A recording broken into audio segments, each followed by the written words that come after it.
Hello everyone, welcome to our YouTube channel education university. दोस्तों, जो आज का हमारा टॉपिक है वो है mechanism of nucleophilic substitution reaction.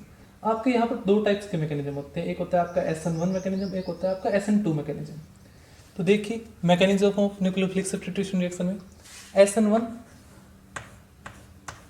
Versus SN2।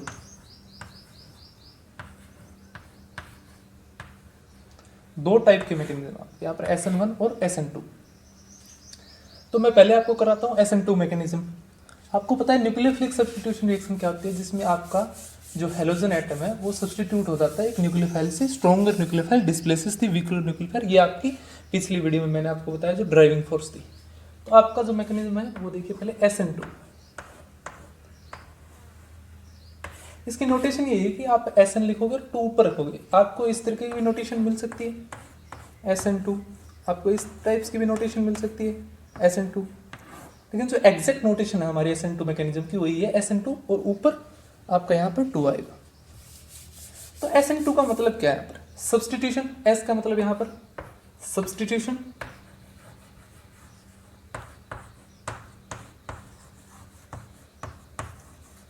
N का मतलब न्यूक्लियोफिलिक,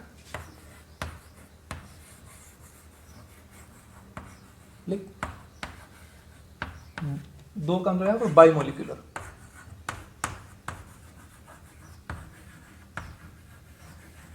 सब्स्टिट्यूशन न्यूक्लियोफिलिक बाइमोलिकुलर। SN1 होता है आपका सब्स्टिट्यूशन न्यूक्लियोफिलिक यूनिमोलिकुलर।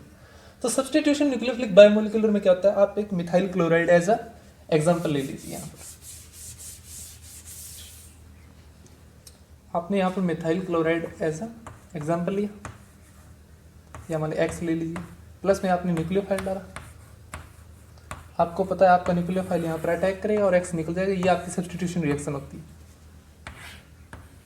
CH3 यहाँ पर आपका न्यूक्लियोफाइल अटैच हो गया, प्लस में X नेगेटिव आपका लिविंग ग्रुप। तो अब इसका मैकेनिज्म देखिए किस तरीके से रहेगा।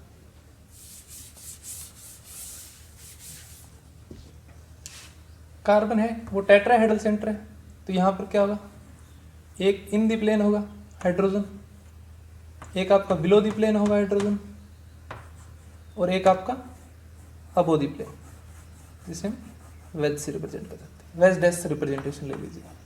और यहाँ पर आपका क्या लगा हुआ है, हेलोजन। तो देखिए आपका न्यूक्लियोफाइल है, नेगेटिव चीज है, नेगेटिव चार्ज मोइटी है। तो इधर जो हमारा हेलोजन है इसके पास भी इलेक्ट्रॉन डेंसिटी है, तो न्यूक्लियोफाइल इस साइड से अप्रोच नहीं कर सकता, क्योंकि नेगेटिव नेगेटिव चार्ज डेंसिटी यहाँ पर रिपल करेगी। तो नेगेटिव न्यूक्लियोफाइल हमारा इस साइड से अप्रोच नहीं कर सकता। न्यूक्लियोफाइल है जो अपना इलेक्ट्रॉन डेंसिटी है वो इधर से बैक साइड अटैक मारेगा इस कार्बन के ऊपर। और वैसे भी जो ये हमारा बॉन्ड है इसकी एंटी बॉन्डिंग सिग्मा है, इसकी सिग्मा की जो एंटी बॉन्डिंग होगी इधर, उसमें अपना इलेक्ट्रॉन पेयर डोनेट करेगा सिग्मा स्टार में। तो वो एंटी बॉन्डिंग में इलेक्ट्रॉन पेयर डोनेट करेगा यहाँ पर, और आपका ये बॉन्ड आगे से क्लीवेज हो जाएगा। ये एक सिंगल स्टेप मैकेनिज्म है। देखिए किस तरीके से आपका मैकेनिज्म आगे प्रोसीड होता है। आपने देखा कि ये आपका कार्बन हो गया और इसके ऊपर ये 3 आपके हाइड्रोजन हो गए।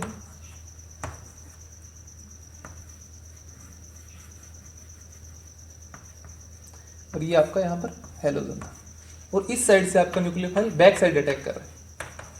न्यूक्लियोफाइल क्या करेगा आपका बैक साइड, इसके एंटी बॉन्डिंग में इलेक्ट्रॉन देगा सिग्मा स्टार में। ये आपका सिग्मा है, तो आपके सिग्मा स्टार में अपनी न्यूक्लियोफाइल इलेक्ट्रॉन पेयर डोनेट करेगा।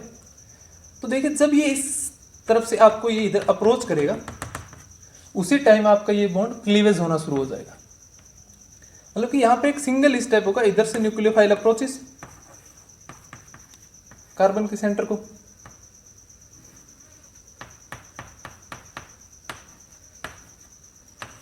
और उसी टाइम आपका इधर से हेलोजन ब्रेक होना शुरू हो जाएगा। मतलब ये बॉन्ड की फॉर्मेशन हो रही है यहाँ पर, और यहाँ पर आपका बॉन्ड क्लीवेज हो रहा है, बॉन्ड क्लीवेज। ये प्रोसेस साइमल्टेनियसली एक साथ हो रहा है कि ये इसको अप्रोच कर रहा है और ये इधर से बॉन्ड ब्रेक होकर बाहर जा रहा है। तो ये आपकी इसके अंदर ट्रांजिशन स्टेट बनेगी, ये आपकी इसके अंदर ट्रांजिशन स्टेट होगी। फिर आपका यहाँ पर प्रोडक्ट क्या बने कि इस साइड से अप्रोच किया है, तो ये जो आपकी छतरी इस साइड है, जो आपका कार्बन के जो अगर आर कन्फिग्रेशन, तो बाद में पलट कर कन्फिग्रेशन ऐसे हो जाएगी, आपका जो न्यूक्लियोफाइल इस साइड में अटैच हो गया कार्बन से, और आपका ऐसे एक इसमें था हाइड्रोजन इन दी प्लेन, एक बिलो दी प्लेन था आपका हाइड्रोजन, और एक हाइड्रोजन आपका अबो दी प्लेन था। देख रहे हैं कि इस छतरी का जो मुंह था वो इस साइड था, वो अब बाद में पलट कर इस साइड हो गया, मतलब कि इन्वर्जन हुआ है, स्टीरियो केमिस्ट्री का यहाँ पर इन्वर्जन हुआ है। मैंने आपकी ट्रांजिशन स्टेट, यहाँ पर आपके ट्रांजिशन स्टेट में देख रहे हैं कि आपके कार्बन के यहाँ पर 5 बॉन्ड बने हुए, एक बॉन्ड तो ये जो यहाँ पर फॉर्मेशन हो रही है, एक जो यहाँ से क्लीवेज होकर जा रहे हैं, और 3 बॉन्ड जो ऑलरेडी एग्जिस्टिंग हाइड्रोजन है उनकी। तो यहाँ पर 5 कोऑर्डिनेटेड कार्बन है, कार्बन है जो कि हाईली अनस्टेबल, आपकी ट्रांजिशन हाईली अनस्टेबल है, फास्टर ही क्लीवेज होकर प्रोडक्ट में जाना चाहिए, ये आपका यहाँ पर प्रोडक्ट रहेगा।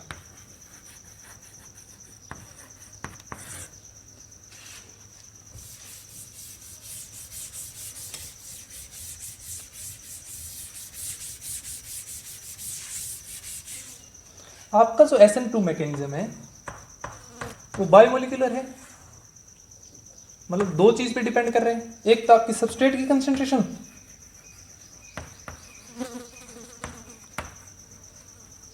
और एक आपकी न्यूक्लियोफाइल की कंसंट्रेशन पर, न्यूक्लियोफाइल की कंसंट्रेशन।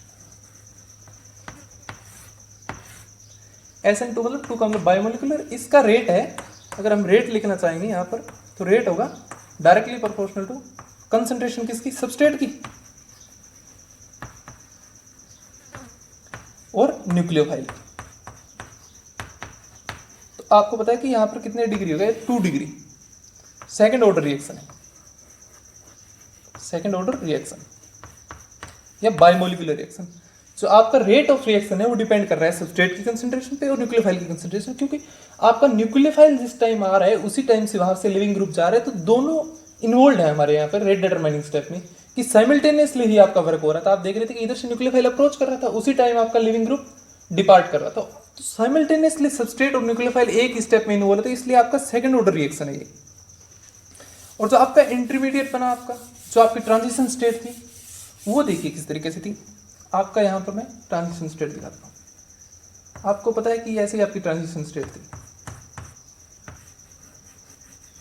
इधर से आपका लिविंग ग्रुप X डिपार्ट कर रहा था, इधर से आपका न्यूक्लियोफाइल अप्रोच कर रहा था। तो ये क्या थी कि 5 कोऑर्डिनेट, तो इसकी ज्योमेट्री होगी ट्रायगोनल बाइपिरामिडल, TBP। ये आपकी इस तरीके से ट्रायगोनल बाइपिरामिडल ज्योमेट्री है कि इधर से न्यूक्लियोफाइल आ रहा है और लिविंग ग्रुप जा रहा है, ये आ रहा है और ये जा रहा है, तो आपकी ट्रायगोनल बाइपिरामिडल इंटरमीडिएट बन रहा है, वो हाईली अनस्टेबल है, इसलिए आपकी रिएक्शन यहां से बहुत फास्ट होगी। तो मेन पॉइंट्स क्या है, important point of SN2 reaction, SN2 mechanism जो हमारा हो रहा है न्यूक्लियोफिलिक सब्स्टिट्यूशन, उसके अंदर मेन पॉइंट क्या है कि आपकी देखा कि 2 से ये एक सेकेंड ऑर्डर रिएक्शन है, सेकेंड ऑर्डर। सेकेंड पॉइंट आपका स्टीरियो केमिस्ट्री, स्टीरियो केमिस्ट्री में आपने देखा कि जो इधर थी वहां पर कन्फिग्रेशन, अगर आपका पहले कार्बन सेंटर कायरल है, अगर ये कायरल कार्बन सेंटर था आपका और आपका पहले इधर X था, तो बाद में आपका न्यूक्लियोफाइल वर्क करने के बाद में आपका जो बना कंपाउंड वो ये बना, और इधर आपका न्यूक्लियोफाइल अटैच हो गया। तो देख रहे कि आपका जो इन्वर्जन हुआ है यहाँ पे स्टीरियो केमिस्ट्री का, कि पहले अगर ये कंपाउंड कार्बन सेंटर की R कन्फिग्रेशन की एब्सोल्यूट कन्फिग्रेशन R है, तो बाद में इस कार्बन सेंटर की एब्सोल्यूट कन्फिग्रेशन S होगी। आपका यहाँ पर स्टीरियो केमिस्ट्री का इन्वर्जन हुआ है, इन्वर्जन इन स्टीरियो केमिस्ट्री। तो स्टीरियो केमिस्ट्री में क्या आपका यहाँ हुआ है, इन्वर्जन। और आप देख रहे थे प्रोसेस था वो कंसर्टेड था, सिंगल स्टेप था, एक स्टेप में चीजें आ रही, तो single step process, single step.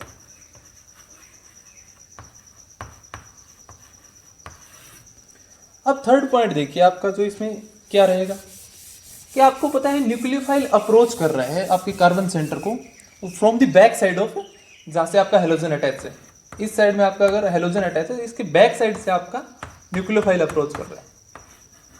अगर यहां पर हम बॉल एंड स्टिक मॉडल का यूज करें, अगर यहां पर बल्कि ग्रुप होगी, मान लीजिए यहां पर बड़े बड़े ग्रुप रखे हैं, तो आपका न्यूक्लियोफाइल भी एक बॉल स्टिक मॉडल में हम जो करते हैं और इसका अप्रोच करना मुश्किल होगा। ये इधर इस कार्बन सेंटर को, जो हमारा इलेक्ट्रोफिलिक सेंटर है, इलेक्ट्रोफिलिक सेंटर को अप्रोच नहीं कर पाएगा। फ्रंट साइड से तो वैसे ही नहीं आ सकता न्यूक्लियोफाइल, क्योंकि इधर ये भी नेगेटिवली चार्ज और ये भी इधर नेगेटिव चार्ज डेंसिटी है, तो ये तो यहाँ पर रिपल करेंगे। लेकिन इधर से जब आएगा आपका न्यूक्लियोफाइल, अगर यहाँ पर बल्कि ग्रुप अटैच्ड है कार्बन सेंटर से, तो बल्कि ग्रुप के कारण यहाँ से ये इसको अप्रोच नहीं कर पाएगा, स्टीरिकली हिंडर्ड है यहाँ पर मोइटी है, तो अप्रोच नहीं करता। आप देखेंगे कि आपकी रिएक्शन उनमें फास्ट होगी, वहां पर आपका SN2 मैकेनिज्म वर्क करेगा जहां पर ये ग्रुप क्या होंगे, स्मॉल ग्रुप। अगर आपने सोच लीजिए यहाँ पर बड़ी बड़ी फुटबॉल्स रखी है, तो ये जो फुटबॉल है आपका यहाँ पर इसको अप्रोच नहीं कर पाएगा इस कार्बन सेंटर को, क्योंकि ये इसको छुपा लेंगे।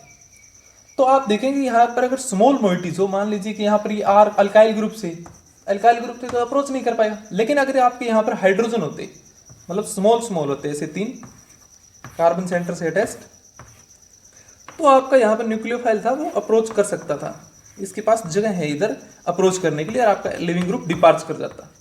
लेकिन यहाँ पर जो बल्कि जो भी सबस्ट्रेट होगी वहां पर आपका SN2 मैकेनिज्म वर्क नहीं करेगा, इसलिए ही सेकंड जो मैकेनिज्म प्रपोज हुआ है यहाँ पर वो है आपका SN1 मैकेनिज्म।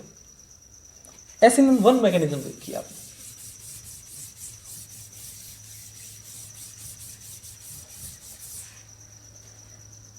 SN1 सब्स्टिट्यूशन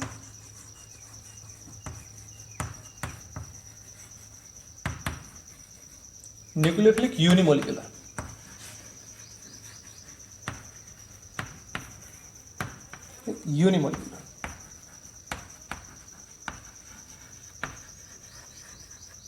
इसमें क्या होगा, आपकी सबस्ट्रेट होगी वो हिंडर्ड होगी। पता है कि आपको वहां पर SN2 मैकेनिज्म हिंडर्ड सबस्ट्रेट पे वर्क नहीं कर रहा है, तो आपको जो अलग से मैकेनिज्म आपने लिया वो लिया SN1 मैकेनिज्म, कि इसमें आपका हिंडर्ड होगा। फिर भी देखिए किस तरीके से आपका न्यूक्लियोफाइल वर्क करेगा वहां पर।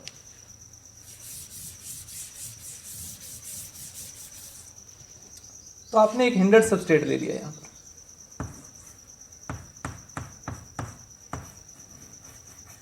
और यहां पर आपका एक लिविंग ग्रुप है। तो पहले आप इसमें एक पोलर प्रोटिक सॉल्वेंट का यूज करेंगे, पोलर प्रोटिक सॉल्वेंट।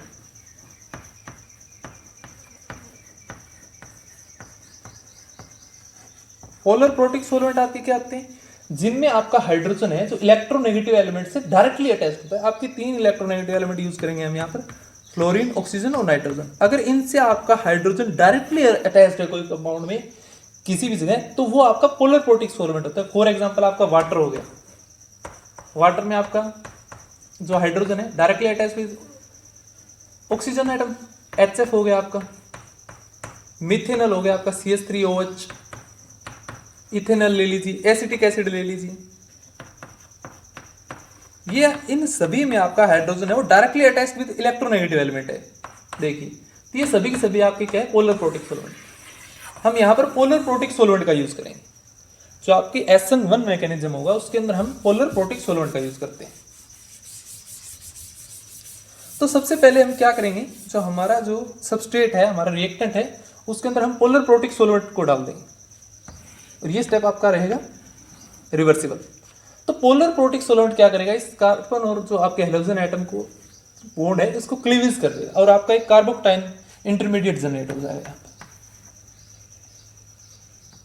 अगर कार्बोक्टाइन इंटरमीडिएट जनरेट हो गया आपका, अब पता है कि ये आपका क्या था, यहाँ पर अगर कार्बन ने 3 सिग्मा बॉन्ड बनाए हैं, तो ये आपका क्या है, sp3 हाइब्रिडाइज था और टेट्राहेड्रल था।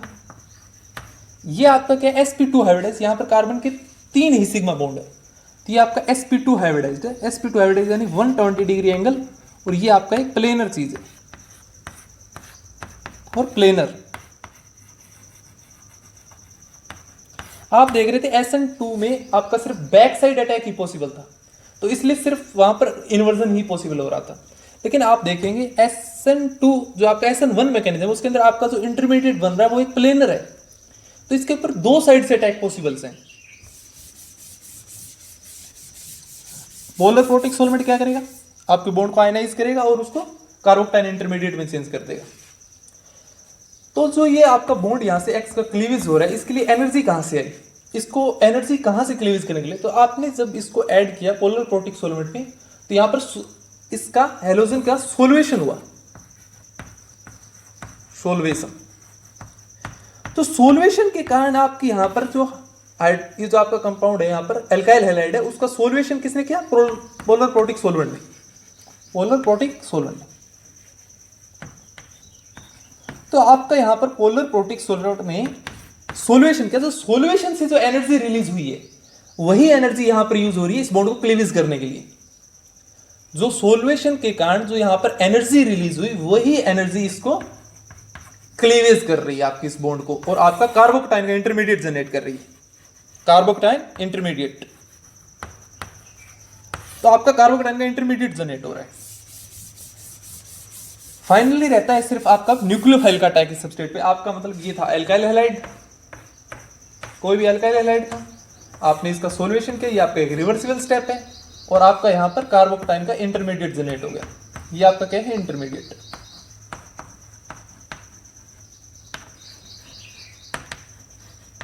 आपको पता है कि इंटरमीडिएट है जो आपका प्लेनर है और sp2 हाइब्रिडाइज्ड है, प्लेनर और sp2 हाइब्रिडाइज्ड। तो अगर कोई प्लेन सरफेस है, ये हमारी प्लेन सरफेस है, इसके ऊपर से भी अटैक हो सकता है न्यूक्लियोफाइल का, क्योंकि इसकी जो दोनों साइड है, ऊपर की साइड टॉप फेस और जो आपकी इसकी डाउन फेस है, दोनों सेम है। तो आपका न्यूक्लियोफाइल ऊपर से भी अप्रोच कर सकता है इजीली, और इससे नीचे से इजीली अप्रोच कर सकता है। तो यहाँ पर दो प्रोडक्ट आएंगे, अगर आपका न्यूक्लियोफाइल डाउन फेस से इसको अप्रोच करता है, और सेकंड आपका न्यूक्लियोफाइल इसको टॉप फेस से अप्रोच करता है। दो मिक्सचर ऑफ प्रोडक्ट आ गया आपका। यहां पर क्या हो सकता है, ये कार्बन सेंटर है, मान लीजिए आपका न्यूक्लियोफाइल डाउन फेस से अप्रोच कर गया, तो मैंने डैश पे दिखा दिया।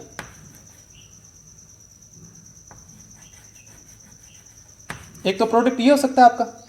सेकंड आपका प्रोडक्ट क्या हो सकता है कि आपका जो न्यूक्लियोफाइल है वो टॉप फेस से अप्रोच कर जाए, यानी कि जो सॉलिड लाइन दिखाया है उससे अप्रोच करे ऊपर। इसका मतलब होता है, जो हम इस तरीके से दिखाते हैं, इसका मतलब है कि आपका टॉप मतलब अबो की फेस से अप्रोच किया है न्यूक्लियोफाइल ने यहां पर। तो ये देखिए इनकी स्टीरियोकेमिस्ट्री, अगर इसकी स्टीरियोकेमिस्ट्री आर होगी तो इसकी स्टीरियोकेमिस्ट्री एस होगी। मतलब कि एस अगर ये पॉजिटिव है ये नेगेटिव है। आपका यहां पर रेसिमिक मिक्सचर बनेगा। अगर आपके यहां पर दो इनएंशियोमर आएंगे और दोनों में अगर आपका कंपाउंड जो लिया है वो ऑप्टिकली एक्टिव है, तो आपके यहां पर रेसिमिक मिक्सचर बनेगा। एक इनएंशियोमर अगर पॉजिटिव आर कॉन्फ़िगरेशन है तो सेकंड की उसके जस्ट अपोजिट कॉन्फ़िगरेशन है एस कॉन्फ़िगरेशन, और आपका यहां पर रेसिमिक मिक्सचर बनेगा, रेसिमिक मिक्सचर।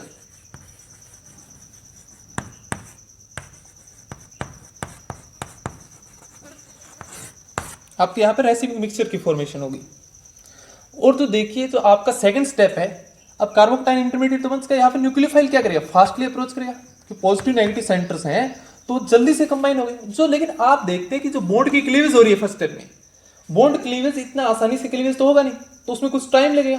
तो ये आपका क्या है, स्लो स्टेप, स्लो स्टेप। और आपको पता है कि स्लो स्टेप ये आपका क्या होता है, रेट डिटरमाइनिंग स्टेप होता है। ये आपका है आरडीएस, रेट डिटरमाइनिंग स्टेप।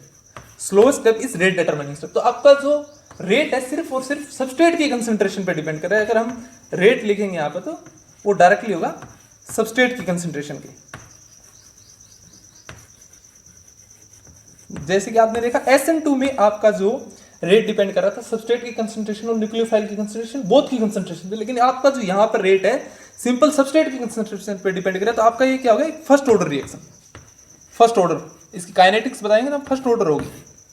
और फर्स्ट ऑर्डर इसीलिए हम इसको बोलते हैं यूनिमोलिकुलर, कि एक ही मोलिक्यूल हमारा है जो सबस्ट्रेट है वही डिसाइड कर रहा है इसका रेट।